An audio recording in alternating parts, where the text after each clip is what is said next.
Tidak. Berarti tanpa tanah pun semestinya secara logika masih bisa kita bercocok tanam dimanapun. Gitu. Kita bisa menggantikan media tanam.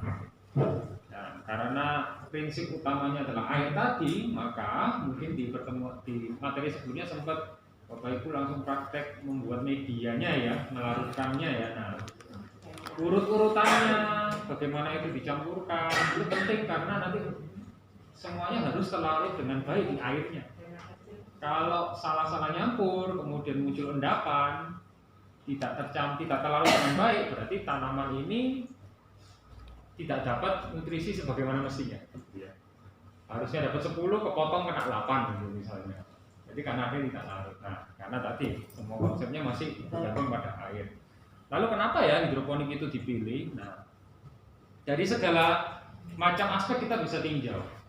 Dari segi panennya nanti kita bisa mendapatkan hasil yang lebih baik, 2-10 kali lipat lebih banyak dibandingkan konvensional di tanah. Karena kita benar-benar mencukupi semua kebutuhan nutrisinya dari fase kecil sampai nanti fase dewasa tanaman tersebut. Selalu kita kontrol nutrisi yang kita berikan seperti apa. Jadi hasil panen terakhirnya bisa lebih banyak. Nutrisinya bagaimana? Harusnya tidak ada ceritanya kekurangan. Karena setiap kali kita kontrol dan kalau kurang kita tambah lagi nutrisinya. Ya kan? Kita beri lagi nutrisinya. Tapi juga tidak boleh ada ceritanya kelebihan, karena kalau kelebihan berarti beracun juga, membahayakan juga bagi tanaman. Jadi harus pada rentang nutrisi yang pas. Karena kita bekerjanya dengan air, ya, yang kita bisa kontrol sewaktu-waktu, berarti resiko kekurangan atau kelebihan itu bisa tidak terjadi. Agak beda kalau kita bekerja dengan langsung di tanah ya, karena tanah kan luas, dia bisa kemana-mana, ya. Kemudian airnya kita bisa sangat irit, karena nanti pakai sistem yang mungkin sirkulasi yang tertutup, air itu bisa kita gunakan terus resirkulasi sehingga tidak boros. Bisa menghemat juga 1/10 jumlah air yang mau dipakai di lahan biasa. Tentang penyakit bagaimana? Nah, kalau semuanya sudah diatur dengan bersih, harusnya resiko terkena penyakit dari bakteri, dari jamur itu sangat kecil.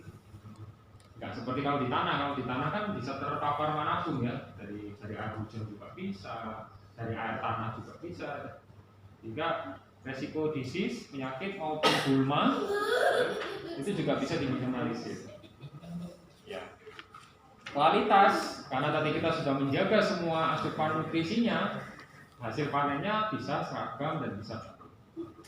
Memang secara biaya atau cost di awalnya sangat tinggi. Ada dana mula-mulanya ya, membeli respirantinya, alat-alatnya, mungkin greenhouse-nya.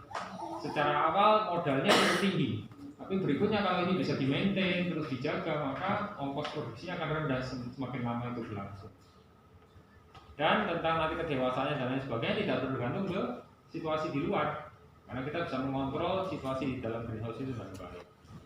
Transplanting ketika kita memindahkan satu dengan lainnya juga gampang, karena masing-masing sudah ada pot-potnya sendiri begitu ya, bisa dipindahkan dengan mudah. Agak beda kalau kita bercocok tanam di tanah ya, dia sudah berakar dengan kuat. Kalau mau pindah harus hati-hati, kalau enggak setelah dipindah salah-salah tanamannya malah mati gitu kan. Tapi kalau ini waktu kita pindahkan di media yang berbeda, di tempat yang berbeda bisa mudah, gitu kan?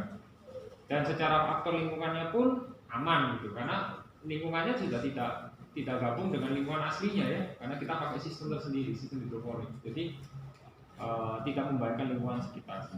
Nah, ini contoh beberapa yang sudah hidroponik yang sudah menggunakan